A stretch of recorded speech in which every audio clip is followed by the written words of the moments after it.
Hey, want to get better? Stick around.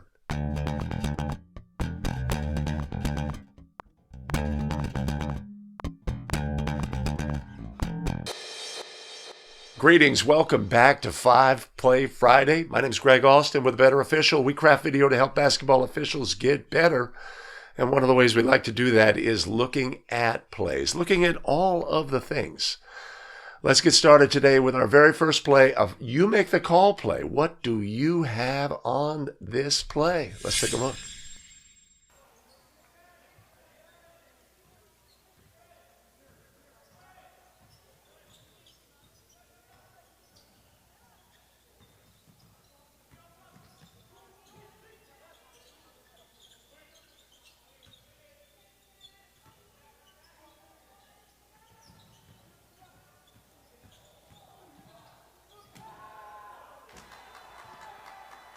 2 points, number 30, Sika Onatoa.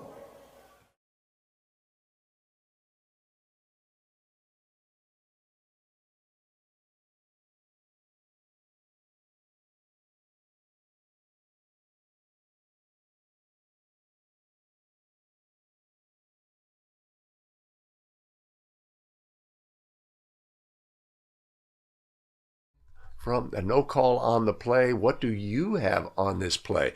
Put your ruling in the comments below and stick around to the end of the video, and we'll analyze all of the things on play number 1. All right, with that, let's move on. Next play. Start 8 points already for the young man from Hayfield, Minnesota. It's 13-10, Dakota State. High post, Sam Leeson trying to drive to the basket. We're going to get a block. Ooh, that was a big collision. Yes, right it was. And it just looked like Leeson was just going to go to the...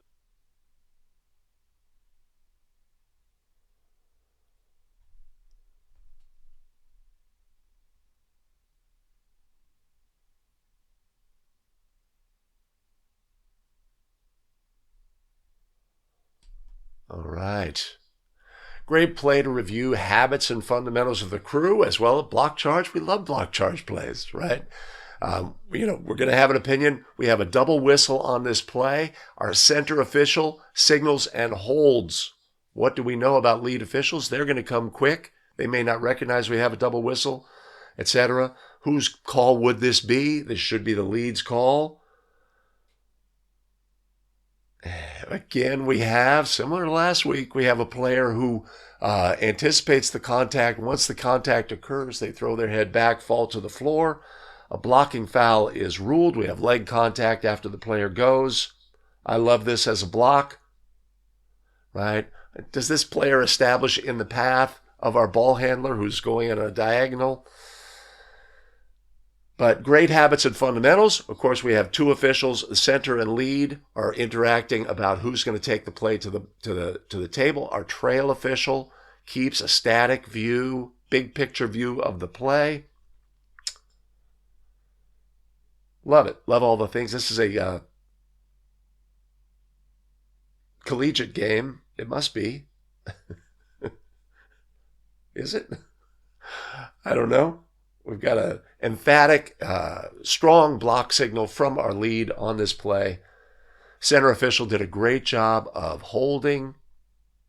Love it. Love the habits and fundamentals of the crew. You could say, no, that's a charge. He displaced him, etc. You may have a disagreement about that, but one of the things we like to get from our game video in analyzing plays are the habits and fundamentals of the crew. We don't have a large situation because our outside official does a great job of, even though they have a whistle on the play, of holding, right? Recognizing that the lead has it, right? I mean, bottom line, what we have on this play and what we have to recognize is we have a player at the moment of contact, the defender, they're poised to take an action. And that action is to throw their head back and their body back. This jackknifing action. That's an action that they take. The contact did not cause their head to go back and them to fall on the floor. There was contact. right? So, but we have players who throw that head back in that fashion. We just have to let our brain process that the embellishment on the play is there, similar to our play last week, which I was on a very lonely island on. Diagonal drive. If we do rule player control on this, we'd want to have consistency in our game. Yeah, I love it. Good job by our crew on this play. Block charge plays, little diagonal path by the ball handler. They can always be tough. They can always be tough.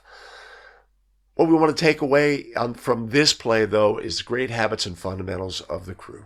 And when we analyze game video, that's really an important part of what we're looking at. Hey, hold up just a minute. Can I get a quick 30?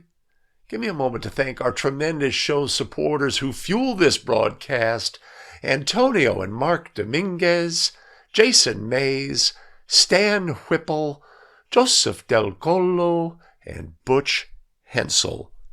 Much appreciated and much love. You want to support the show? I will do this. I will put a link in the show description, also in the first comment, and where else could I put one? How about up above? Awesome. Thanks so much. And move on to our next one. In the second half has belonged to Jacob Dobney, 12 of his 14 points here in the second half. Yeah. And we're going to get an offensive foul. Pankinen running into Oliver Vincent. Braden Pankinen, as we said. All right. Our trail official comes all the way across to rule an illegal screen on this play. Wow. Wow. That's a long way, huh? Was this a foul? Yes. Yes, this was a foul. Was this an obvious foul? Yes. Yes, this was an obvious foul.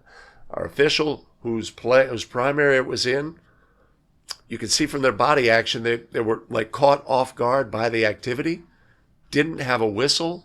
Trail official says that is a foul. We need to put a whistle on that play.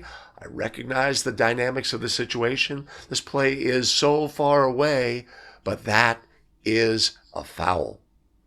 That is a foul. We need a whistle on that play, right? Are we going to get pushback potentially from coaches in this situation? That is not your call. That's not your call, right? We just have to take that moment of pain and recognize that was a play that needed a whistle. One of the things we want to have when we enter the court as a crew is when plays need a whistle, we are going to, if we have the ability to, put a whistle on the play. From where we are on the court, we have to put a whistle on those plays. The game deserves that. This is an obvious foul on a right? Is our defender displaced on this play? Yes. Yes, they were. Right? And we may take a moment of pain as a crew, as the calling official. We'll accept that. We'll move on. This game needed this whistle. So a lot of courage displayed. If I'm the center on this play and my partner makes this ruling, what am I going to say to them? Thank you. Thank you. The play blew up in front of me. I didn't, for my whistle did not go off. Right? It surprised me, etc. You can see from the body language of the center official on the play. Right? We want to work effectively as a crew. If I fail to put a whistle on an obvious foul in my primary coverage area and you come put a whistle on, I am 100% thankful for that. Excellent. We'll move on. I'll try to be better next time.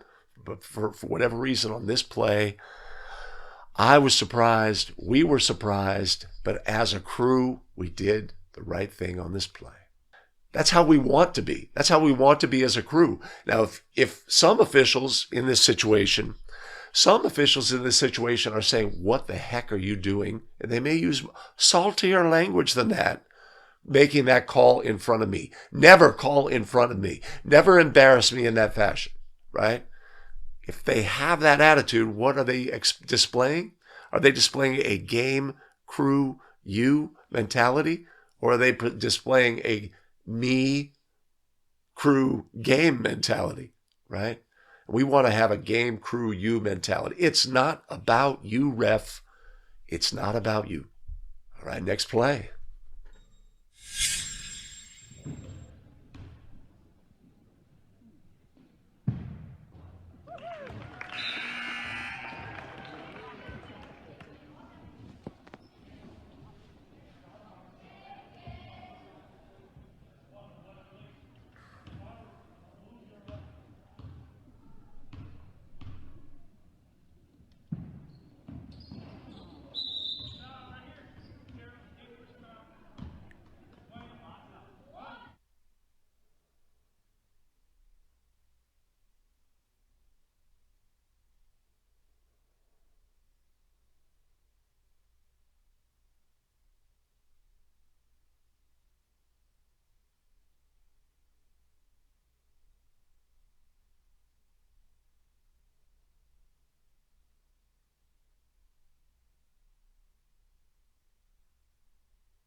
All right, here's that play. You know that one. We're shooting the second of 2 free throws, and a defensive player in a marked lane space violates the free throw lane line prior to the ball contacting the ring and displaces the thrower. The free throw is missed. How do we handle this situation?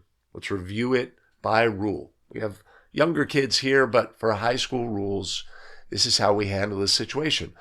The violation of the free throw line by the defender is a delayed violation.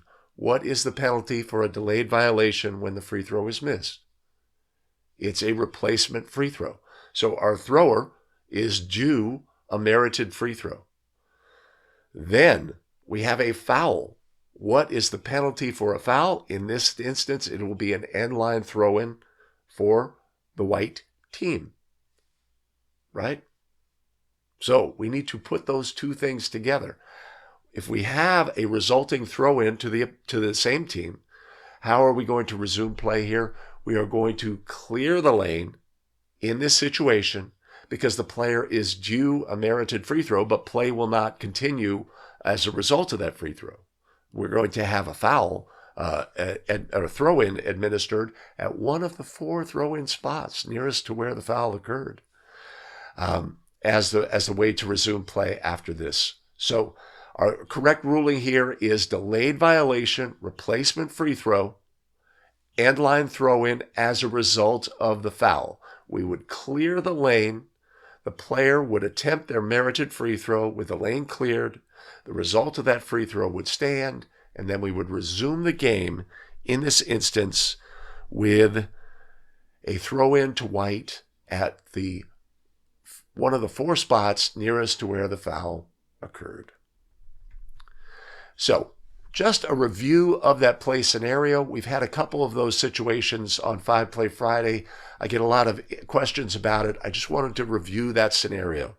If the ball goes in, we would simply resume the game with an end line throw-in. Again, and if we had bonus free throws as a result, we would have the player clear the lane, have their player attempt their merited free throw, and then the same player would be due their bonus free throws, and we would resume the game with players filling marked lane spaces, and that's how the game would resume. Hey, is this the video content you like, that you find valuable as a basketball official? Why don't you do one thing right now? Hit that like button. Do it. Let's move on. On next play.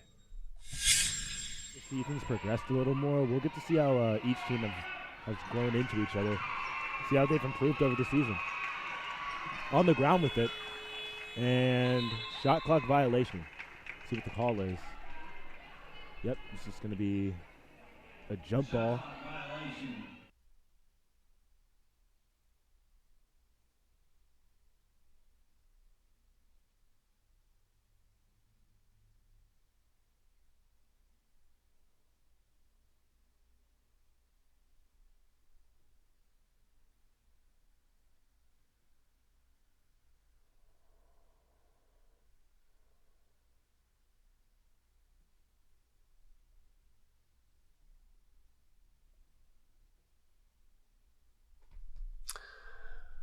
All right. With so many states adopting shot clocks, we want to be aware of situations that occur relative to shot clock situations, and this is one of those situations.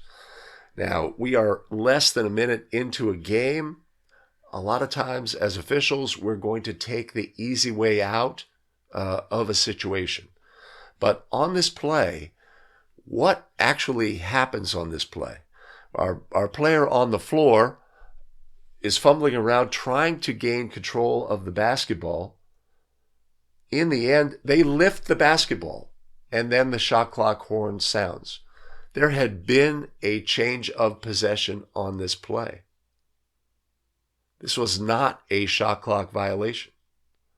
We have to be aware of these situations when they occur in our game.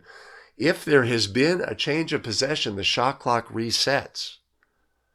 And again, we're 1 minute into the game. This is sort of the easy way out, right? But we want to learn to evaluate plays accurately for what actually happened on the court. On this play, we have a change of possession. It's not, there's no change, fumbling. Who has it? Don't know, right? Ball's loose, deflected. We still have team control by white. Blue pulls the ball away, doesn't gain control, and then lifts the ball, right? When they lift the ball, there has been a change of possession. They have player control on the court. So in this instance, the shot clock violation is the incorrect ruling. Again, sometimes we're in the game and there's the easy way out, right? But identifying what actually happens on plays is critical. We want to because we want to take this as 1 minute into the game. We want to take this play and take it into the fourth period, and there's 1 minute remaining in the game. And how would we adjudicate the play properly by rule, right? These are things that we always want to do. When play situations occur in our game, how can we make an accurate ruling on the play? What happened on the play? We can amplify the importance of making the accurate ruling. What if this happened with 10 seconds remaining in the game? What would we do, right? So that's what we like to encourage people to do when looking at game video, is analyze what has actually happened on the play. Sometimes our first impression can be inaccurate. So a shot clock play from the state of Georgia. Let's review play number 1.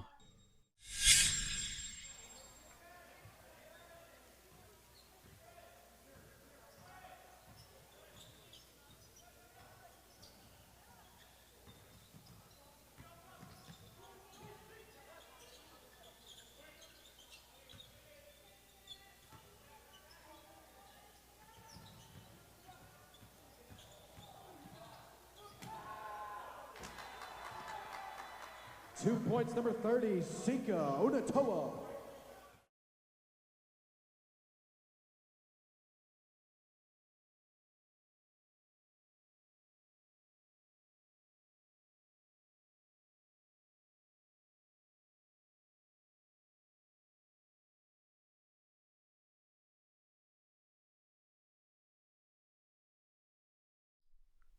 All right, we got a play from Alaska. All right, we have a no call on this play. Drive to the basket, secondary defender in the lead's primary. The official rules no foul on this play. What do you have, or what did you have? Let's take a look at all the things. Do we have a legal defender on this play? And does this play require a whistle? Those are the two key factors we have on this play. Our head coach for the defensive team felt that a call should have been ruled. Let's take a look. Right, drive to the basket, secondary defender moves into the path of an airborne player. This player was not legal, this defender, right? The pass was properly executed. Our offensive player, who absorbed a bit of contact on the play, was able to release the pass, and the team was not disadvantaged by any whistle on the play. I love the no call here. I love the patience. We can always come late and get this play if, let's say, the pass was affected and not able to get to the player here. But the key factors are evaluating the legality of the defender. Was this a charge? No. No, this was not. We have a defender without legal guarding position on this play. As a result, we do not have an offensive foul. Do we have a defensive foul that we must put a whistle on? Or if we withhold our whistle because the player was allowed to complete their basketball activities, not be disadvantaged, releasing the pass for an easy layup, etc. So great patience by our lead here, properly adjudicated in my opinion. Nifty behind the back move, secondary defender, right? Everything's great, right? This player goes airborne before our defender gets their foot down.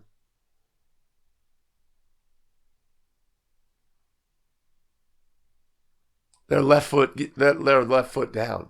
This player does not have legal guarding position. The defender is liable for all contact in this situation. We also note we note the angle that our defender falls versus what our offensive player does. Does our offensive player go to and through? Right? To me, the factor here is that we do not have, our defender moves into the path of an airborne player. Therefore, player control is off the table for me. Why are these plays hard? Right? Let's take a look at that. That's really sort of a key takeaway. Look at the distance, right? There's distance between our defender and the ball handler leaving. These plays are challenging for that reason. Right? Our player leaves from, basically 3 feet inside the free throw lane line. And we're looking at a defender who's, 5-6 feet away at the time. Our brain has to pick up the leaving of the foot and the defender, moving and putting their foot down. These plays are hard for that reason. There's a distance that we're responsible for evaluating the legality, and we have to take in those factors of when the player leaves the floor, etc. The further out, like if this was a fast break situation and the player really has a head of steam, maybe they actually lift their foot at the free throw line, and we have like 7, 8, 9 feet between. Those plays are super hard. So that's a tough play. Tough play, right? We're going to have tough plays in our game. If we are patient, allow our brain to process plays, we have a better chance of getting those right. On first instinct, we may think, that's rather a team control foul on a pass and crash. But if we allow our brain to process all of the things on the play, not come quickly, and if we're not going to put a whistle on the original play for a block, if we're patient on putting a whistle on the play, we'll be better off as officials. One more play, as we like to do, right? A little palate cleanser, a little fun thing that occurs on the court. Let's look at our next play. Controls the ball, sneaks under the defense, and does does some nice gymnastics move. Oh my goodness, I've never seen that in a basketball game before. Oh my gosh.